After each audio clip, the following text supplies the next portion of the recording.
अब जी किसानों की क्या मुख्य मांग है जी, क्योंकि किसानों को कागजों में उल्टा कर रख दिया जाता है और किसानों से प्रीमियम ले लिया जाता है और फिर उनको बीमारी से सालों के लिए अटका दी जाती है। आज अब ये कंपनी और राजनेता की मिली भगत है। कैसे भी वो कौन सा ही राज हो, राज से कोई मतलब नहीं है। इस कंपनी वालों ने इतनी बदमाशी कर रखी है, जैसे तैसे कर ये पैसे डकारने, किसानों को नहीं देना है। क्यों नहीं देने हैं कि राज से मिले हुए हैं। कलेक्टर साहब को हम काफी ज्ञापन दे चुके हैं, कलेक्टर साहब भी कोशिश कर रहे हैं, पर कंपनी वाले इतने हेवी हो गए हैं जो किसानों की बात को दबा के ही रखते हैं। उनको तो पैसे डकारना है।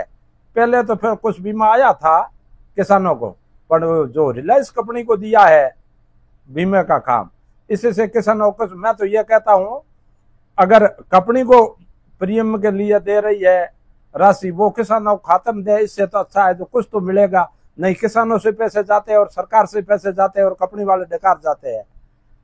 दूसरी बात रही किसानों की, जो किसान खेत का क्रय विक्रय करते हैं, आगे कहा था जोगाराम जी ने, उसका इन्होंने इतना भ्रष्टाचार है इस रेवेन्यू बोर्ड में, जो पूछो मत। 2% फलान जी का, 2% ऐसे का, मिशन भरना है तो 10,000 रुपया पटवारी लेगा। बहुत ज्यादा भ्रष्टाचार है। अब इस भ्रष्टाचार से हम तंग होकर के हमको धरने पर बैठना पड़ेगा सरकार के खिलाफ। धरने पर बैठना बहुत मुश्किल की बात है, पर अब किसान को कई सारा नहीं मिल रहा है। क्यों नहीं मिल रहा है? कि इन्होंने इतनी बदमाशी कर रखी है किसानों के साथ है। किसान के बाजार में आज जितनी बाजार में दुकान है, कोई बिल नहीं देता, और किसानों को टाइम पे नहीं तो यूरिया मिलता है, नहीं डीपी मिलता है, मिलती है तो डुप्लीकेट, और दुकान वाले कोई बिल देते नहीं है। और जो अधिकारी है, कृषि अधिकारी है, वो इनसे सब मिले जुले है। जो किसाना का आता है वो कृषि अधिकारी और दुकान वाले एक दो चमचे मिल करके वो डकार जाते हैं, किसान के पास कुछ नहीं जाने देते हैं। जैसे तैसे कर, मैंने तो जो सर्वे किया है, आजादी के बाद में भी किसान मारा जाता है। आजाद देश हुआ था जब आंकड़े थे, भाई आजादी के बाद जब आजाद देश था, जब 2 बोरी गेहूं से 1 तोलो सोना किसान को मिलता था। आज 30 बोरी गेहूं बेचने पर भी 1 तोलो सोना नहीं मिल रहा है। तो दूसरे जो अधिकारी थे, उनकी तनख्वाह थी 50 रुपये, 85 रुपये, मेरे याद आने में गुण 70 के दशक के, लगभग 70 के दशक में। तो बुन की दाल 1.5 लाख हो गई है।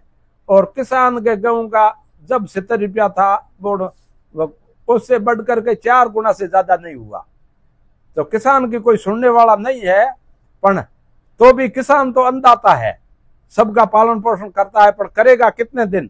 इसलिए सरकार को चेताना चाहते हैं हमें, भाई अब तो हमारे पास आंदोलन सिवा दूसरा कुछ नहीं रहा, और हजारों की संख्या में किसान आएंगे यहाँ पर।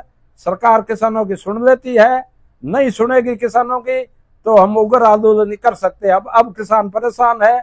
किसान का प्रीमियम काट जाता था, देते कुछ नहीं है। भाई के खड़ी फसल में तो नुकसान हुआ देंगे, नहीं तो काटने के बाद किसान कैसे नुकसान होने देगा? भाई फसल काटने के बाद तो किसान के कब्जे हो जाएगी। फसल तो खड़ी में ही नुकसान होता है, वो कच्ची फसल काट नहीं सकता। तो बीमा किस बात का? भाई बीमा किस बात का ले रहे हैं? फसल काटने के बाद, बोरी पड़ने के बाद किसान कौन सा नुकसान होने देगा? वो मंडी ले जाके बेच देगा या अपने घर में रख देगा। काटने के बाद किसान फसल को, आज के तारीख में, आज वैज्ञानिक युग है, सबके पास मशीनरी युग है। पहले था कुछ जमाना बिगड़ती, अब तो काटेगा तो उसके पास मशीन है जो फसल आपकी साफ करके अंदर, घर के अंदर रखेगा। कैसे आप नुकसान होगा? अच्छा, तीसरी बात है, ये लोग है कि भाई करे कटिंग, ये करे वहां पर करते हैं और चुपचाप करते हैं। उस जगह जो अच्छा फसल होती वहीं करते हैं। दूसरे किसानों को इनको देना कुछ नहीं है। ये सरकार को समझनी चाहिए। सरकार कहती है हम किसानों के हित में है, किसान अन्नदाता है। अरे अन्नदाता रहेगा कैसे? चारों तरफ से लूटा जाता है।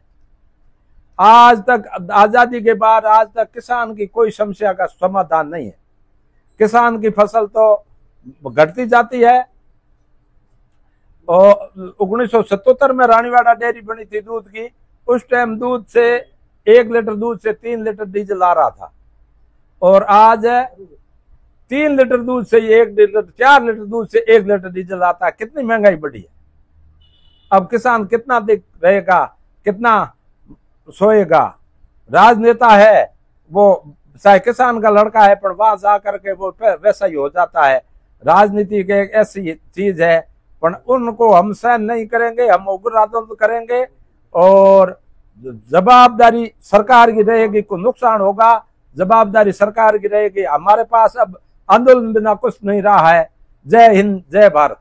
जिला कलेक्टर को ज्ञापन दिया है जी जी। इसको लेकर आप आगे क्या रणनीति है?